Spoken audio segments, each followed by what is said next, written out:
in district hospitals and trauma care centers. Focus on Purvodaya states and northeastern regions. Purvodaya, I propose the development of an integrated East Coast industrial corridor with a well-connected node at Durgapur, creation of 5 tourism destinations in 5 Purvodaya states, and the provision of 4,000 e-buses. Buddhist sites in northeastern region. The northeastern region is a civilizational confluence of Theravada and Mahayana or Vajrayana traditions. I propose to launch a scheme for development of Buddhist circuits in Arunachal Pradesh, Sikkim, Assam, Manipur, Mizoram, and Tripura. The scheme will cover preservation of temples and monasteries, pilgrimage interpretation centers, connectivity, and pilgrim amenities. 16th Finance Commission. On 17th November 2025, the 16th Finance Commission submitted its report to the President. As mandated under Article 281 of the Constitution, the government is to lay the report along with the explanatory memorandum on the action taken report on the recommendations of the Commission in Parliament, which, Sir, Honourable Speaker, you've allowed me to do at the commencement of this session. The government has accepted the recommendation of the Commission to retain the vertical share of devolution at 41%. As recommended by the Commission, I have provided 1.4 lakh crores of rupees to the states for the year 2026-2027 as Finance Commission grants. These include rural and urban local body and disaster management grants. Fiscal consolidation. Government has been delivering on our fiscal commitments consistently without compromising on social needs. To strive towards accepted standards of fiscal management in Budget 25-26, I had indicated that the central government would target reaching a debt-to-GDP ratio of 50 plus or minus 1% by 2030-31. In line with this, the debt-to-GDP ratio is estimated to be 55.6% of GDP in BE 26-27. compared to 56.1% of GDP in RE 25-26. A declining debt-to-GDP ratio will gradually free up resources for priority sector lending and expenditure by reducing the outgo on interest payments. One of the main operational instruments for debt targeting is the fiscal deficit. I am happy to inform this august House that I fulfilled my commitment made in 2021-2022 to reduce fiscal deficit below 4.5% of GDP by 25-26. In RE 25-26, the fiscal deficit has been estimated at par with BE of 2025-26 at 4.4% of GDP. In line with the new fiscal prudence path of debt consolidation, the fiscal deficit in BE 26-27 is estimated to be 4.3% of the GDP.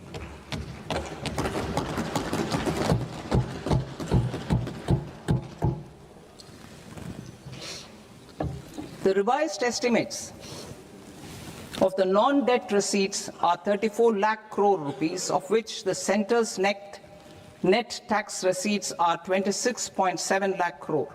The revised estimate of the total expenditure is 49.6 lakh crore rupees, of which the capital expenditure is about 11 lakh crores. Budget estimates 2026 to 2027. Coming to 26-27, the non-debt receipts and the total expenditure are estimated as 36.5 lakh crore and 53.5 lakh crore respectively.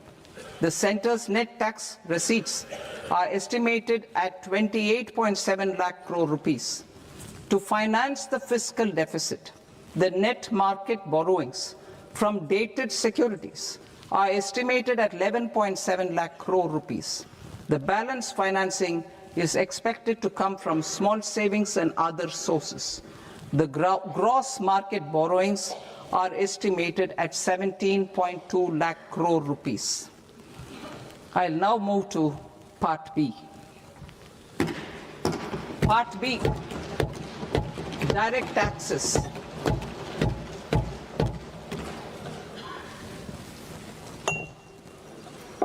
Honorable Speaker, sir, I now present my proposals on direct taxes.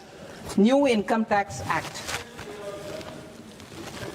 In July 2024, I announced a comprehensive review of the Income Tax Act 1961. This was completed in a record time, and the Income Tax Act 2025 will come into effect from 1st April 2026.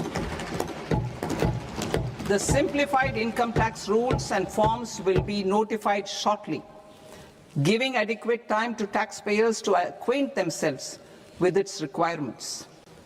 The forms have been redesigned such that ordinary citizens can comply without difficulty.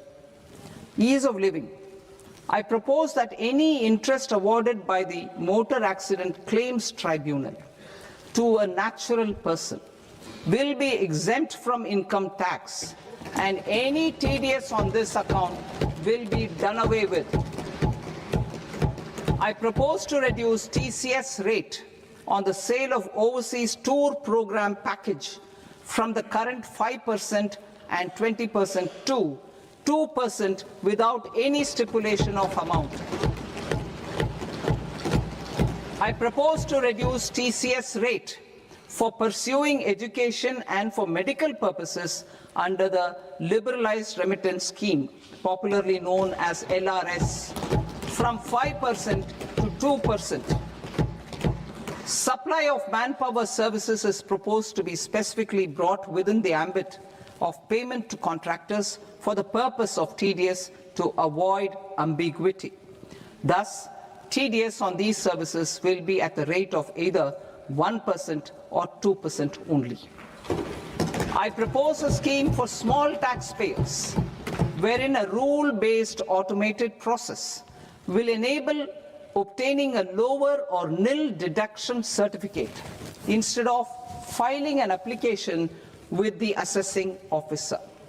For the ease of taxpayer holding securities in multiple companies, I propose to enable depositories to accept Form 15G or Form 15H from the investor and provide it directly to various relevant companies.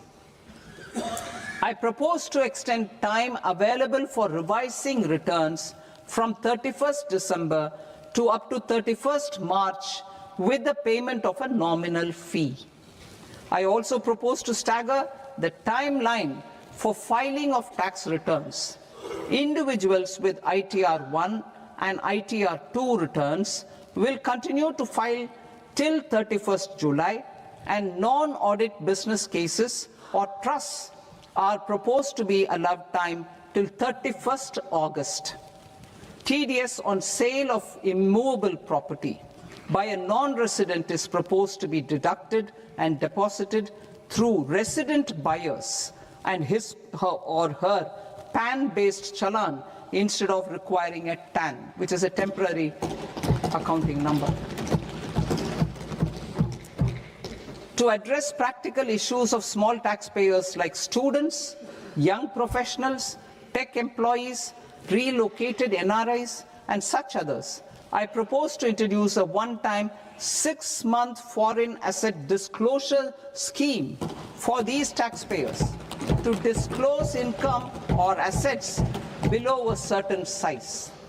This scheme would be applicable for two categories of taxpayers, namely, A, who did not disclose their overseas income or assets, and B, who disclosed their overseas income and or paid due tax but could not declare the asset acquired. For category A, the limit of undisclosed income or asset is proposed to be up to 1 crore rupees. They need to pay 30% of fair market value of asset or 30% of undisclosed income as tax and 30% as additional income tax in lieu of penalty and would thereby get immunity from prosecution. For category B, asset value is proposed to be up to 5 crore rupees. Here, immunity from both penalty and prosecution will be available with a payment of fee of 1 lakh rupees. Rationalizing penalty and prosecution. Multiplicity of proceedings are hindrance to the ease of doing business. I propose to integrate assessment and penalty proceedings by way of a common order for both. There will be no interest liability on the taxpayer on the penalty amount for the period of appeal before the first appellate authority, irrespective of the outcome of appeal process. Further,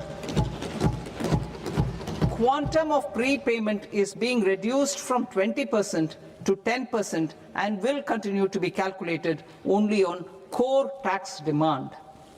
As an additional measure for reducing litigation, I propose to allow taxpayers to update their returns even after reassessment proceedings have been initiated, and an additional 10% tax rate over and above the rate applicable for the relevant year. The assessing officer will then use only this updated return in his proceedings. There is already a framework for immunity from penalty and prosecution in the cases of underreporting. I propose to apply this framework for immunity to misreporting too. However, in such a case, the taxpayer will need to pay 100% of the tax amount as an additional income tax over and above the tax and interest due. Penalties for certain technical defaults, such as failure to get accounts audited, non-furnishing of transfer pricing audit report, and default in furnishing statement for financial transactions are proposed to be converted into fee. I propose to rationalize prosecution framework under income tax in some serious offence. Non-production and requirement of TDS payment in kind are being deemed. The minor offences will attract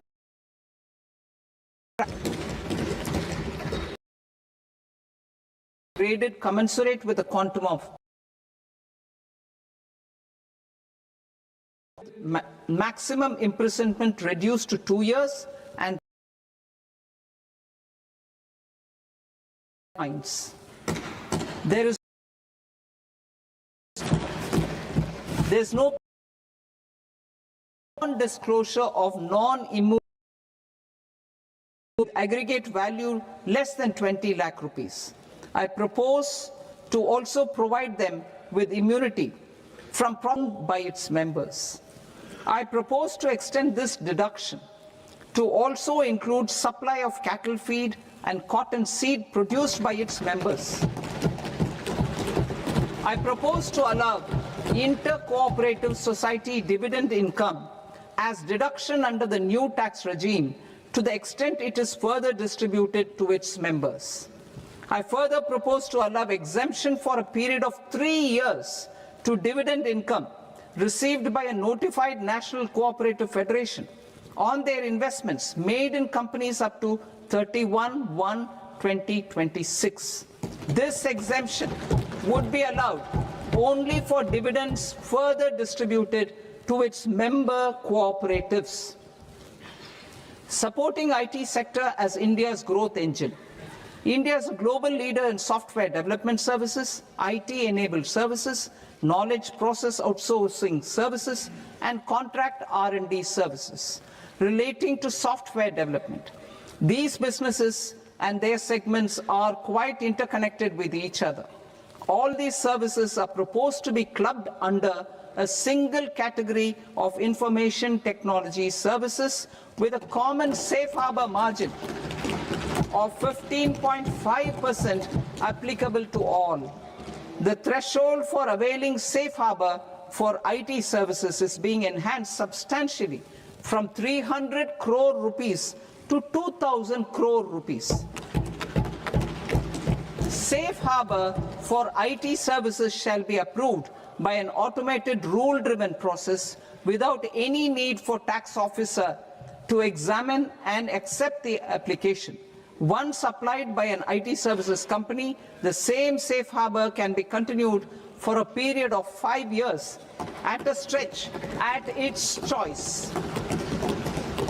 For IT services companies who want to conclude advanced pricing agreement, APA, I propose to fast-track unilateral APA process for IT services and endeavor to conclude it within a period of 2 years.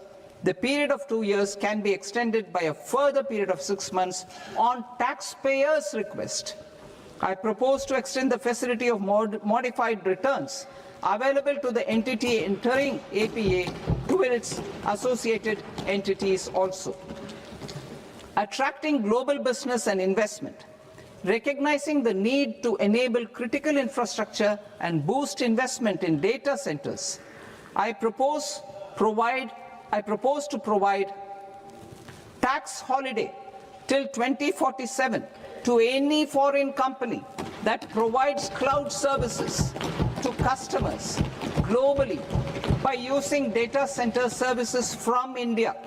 It will, however, need to provide services to Indian customers through an Indian reseller entity. I also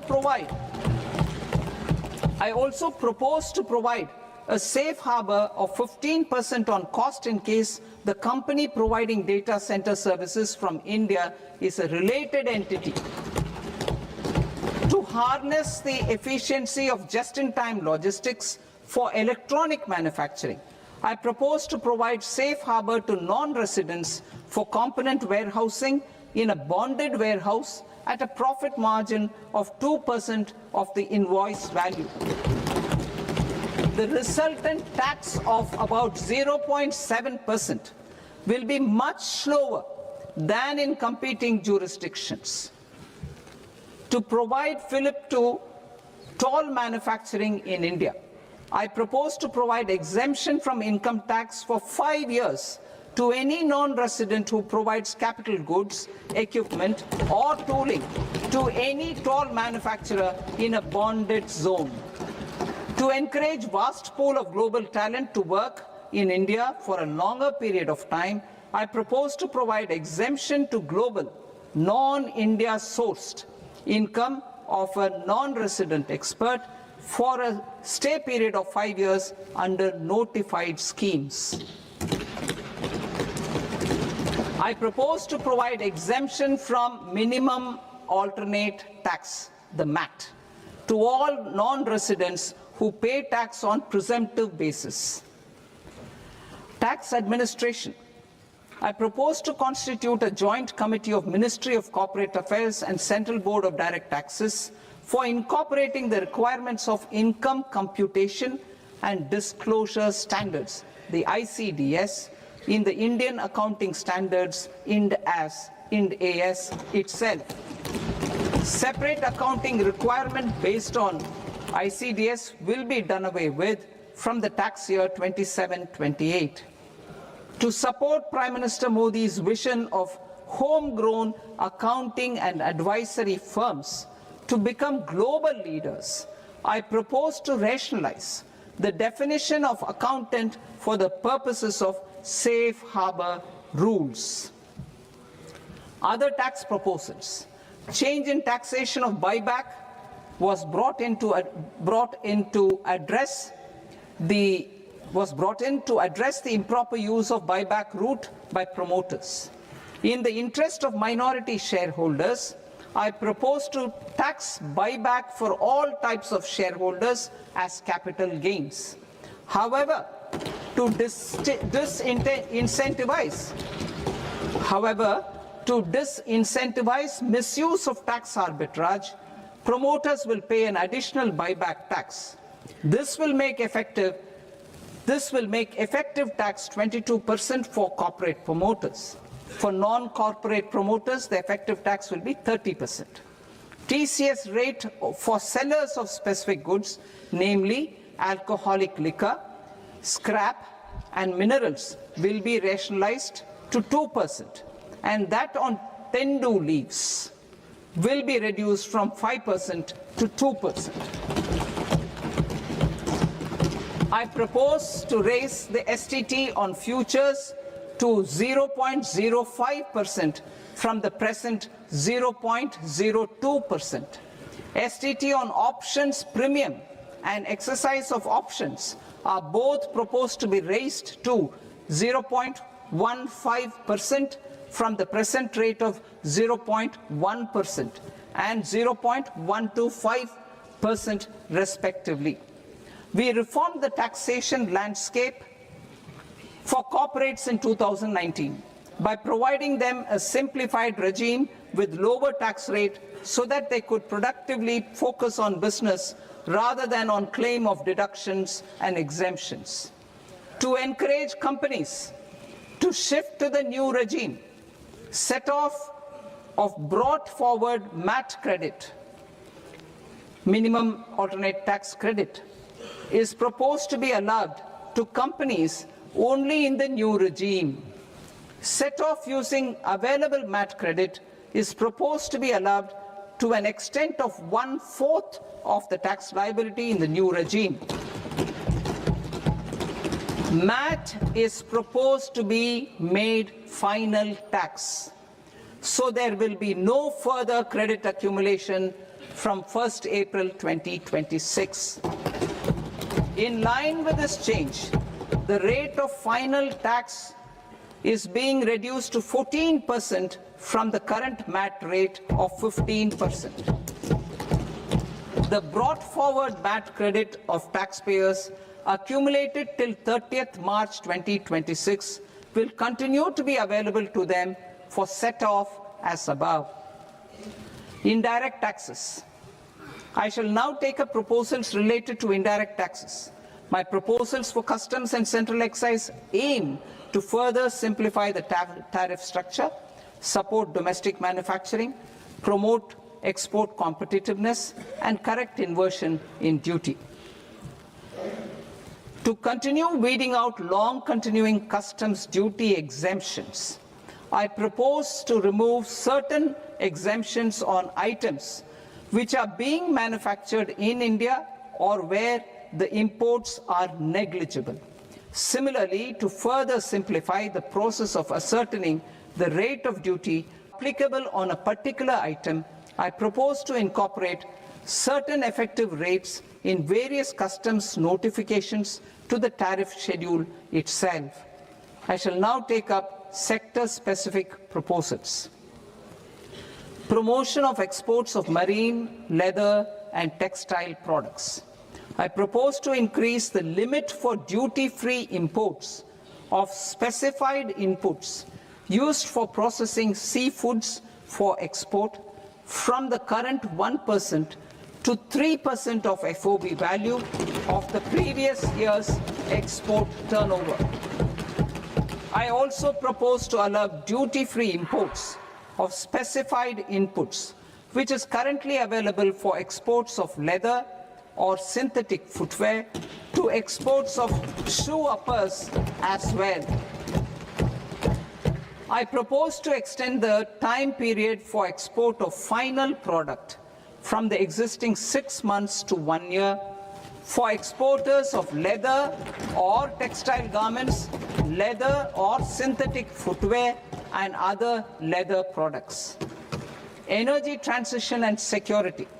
I propose to extend the basic customs duty exemption given to capital goods used for manufacturing lithium-ion cells for batteries to those used for manufacturing lithium-ion cells for battery energy storage systems also. I propose to exempt basic customs duty on import of sodium antimonate for use in manufacture of solar glass. Nuclear power. I propose to extend the existing basic customs duty exemption on imports of goods required for nuclear power projects till the year 2035 and expand it for all nuclear plants irrespective of their capacity. Critical minerals. It is proposed to provide basic customs duty exemption to the import of capital goods required for the processing of critical minerals in India. Biogas blended CNG. I propose to exclude the entire value of biogas while calculating the central excise duty payable on biogas blended CNG. Civil and defense aviation. I propose to exempt basic customs duty on components and parts required for the manufacture of civilian training and other aircrafts. It is proposed to exempt basic customs duty on raw materials imported for the manufacture of parts of aircraft to be used in maintenance, repair, or overall requirements by units in the defense sector. Electronics.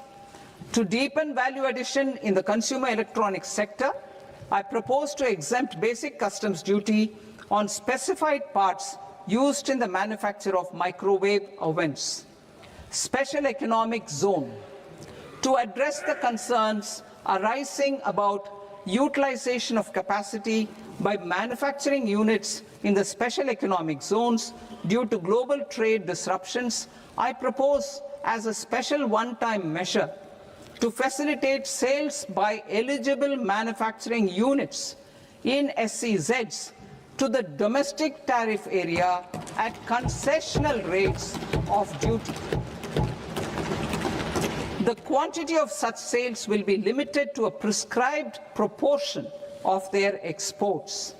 Necessary regulatory changes will be undertaken to operationalize the measures while ensuring level playing field for the units working in the DTA. Ease of living. To rationalize the customs duty structure for goods imported for personal use, I propose to reduce the tariff rate on all dutiable goods imported for personal use from 20% to 10%. To provide relief to patients, particularly those suffering from cancer, I propose to exempt basic customs duty on 17 drugs or medicines. I propose also to add 7 more rare diseases for the purposes of exempting import duties on personal imports of drugs, medicines, and food for special medical purposes used in their treatment. Customs process. India's role and share in the global trade is poised for a major leap in line with our ambition and journey towards Vikasit Bharat. In this regard, I propose many measures for custom processes to have minimal intervention for smoother and faster movement of goods and greater certainty to the trade. Trust-based systems. I propose to enhance duty deferral period for Tier 2 and Tier 3 authorized economic operators, known as AEOs, from 15 days to 30 days. I propose to provide eligible manufacturer importers the same duty deferral facility. This should encourage them to get themselves accredited as a full-fledged Tier 3 AEO in due course. To provide greater certainty and for better business planning, I propose to extend validity period of advance ruling binding on customs from the present 3 years to 5 years. In the spirit of the whole of government approach,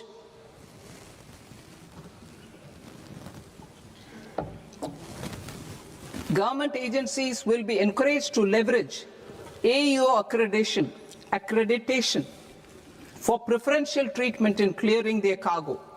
Regular importers with trusted, long-standing supply chains will be recognized in the risk system so that the need for verification of their cargo every time can be minimized. Export cargo using electronic sealing. Export cargo